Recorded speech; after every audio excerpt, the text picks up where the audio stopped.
هەوڵەکانی سەرۆکی ئەمریکا بۆ گەیشتن بە ڕێکەوتن لە نێوان ئیسرائیل و لوبنان بەردەوامە و لە پێشهاتێکی نوێدا دۆناڵد ترامپ هەوڵێکی نوێی ئاشکرا کرد بۆ کۆکردنەوەی سەرکردەکانی لوبنان و ئیسرائیل لەسەر مێزی دانوستان. چاودێران پێیان وایە ئەم هەنگاوەی واشنتۆن کە دوای 34 ساڵ دێت تەنیا هەوڵێک نییە بۆ ئاگربەست، بەڵکو استراتیژیەتێکی قوڵترە بۆ دابڕانی لوبنان لە جەمسەری ئێران. ترامپ لە ڕێگەی پلاتفۆرمی تروس سۆشیالەوە ئاماژەی پێکرد ئەم کۆبوونەوەی هەوڵێکە بۆ دابینکردنی کەمێک هەناسە بۆ ناوچەکە، بەڵام لە پشت ئەم دەربڕینە دیبلۆماسیانەوە واشنتۆن و تەل ئەبیب ئامانجێکی گەورەتریان هەیە، ئەویش فراوانکردنی ڕێکەوتنەکانی ئیبراهیمیە بۆ ناو لوبنان و سووریا بە مەبەستی لاوازکردنی پێگەی تاران لە دەریای ناوەڕاستدا. بەڵام پرسیارە جەوهەریەکە لێرەدا ئەوەیە ئایا دەکرێت متمانە بە ئیسرائیل بکرێت؟ مێژووی ململانیەکان دەیسەلمێنێت کە ئیسرائیل هیچ کاتێک پابەندی ڕێکەوتنە نێودەوڵەتیەکان نەبووە. شارەزایانی سیاسی هۆشداری دەدەن کە تەماح و چاوچونۆکیەکانی ئیسرائیل لە خاکی لوبنان و سەرچاوە ئاویەکانیدا هەمیشە دەبنە هۆی شکستێنان بە هەر جۆرە لێک تێگەیشتنێکی دیبلۆماسی.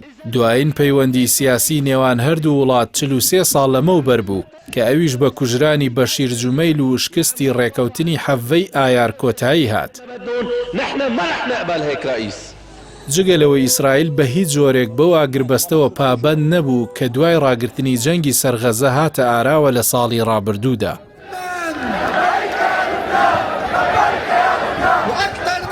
لە ناوخۆی لوبنانیشدا ئەم هەوڵانە بوونەتە هۆی دروستبوونی شەپۆلێکی توندی ناڕەزایی دژی کۆبوونەوەی بەرپرسانی لوبنان لەگەڵ قەوارەی زایۆنی. حیزبوڵڵا بە توندی دژی هەر جۆرە دانوستانێکی ڕاستەوخۆیە.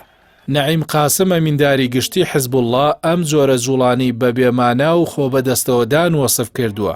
حیزبوڵڵا پێی وایە ئەمە تەڵەیەکی ئەمریکیە بۆ سەپاندنی مەرجە سیاسیەکان و داماڵینی چەکی بەرگری، نەک بۆ گەیشتن بە ئاشتێکی دادپەروەرانە.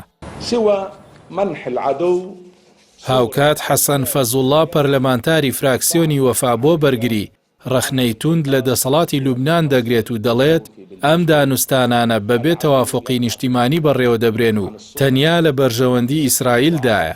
تەنانەت نەبێهبەری سەرۆکی پەرلەمان کەسایەتێکی سەرەکیە لە ڕەتکردنەوەی دانوستانی ڕاستەوخۆ لەگەڵ ئیسرائیلدا.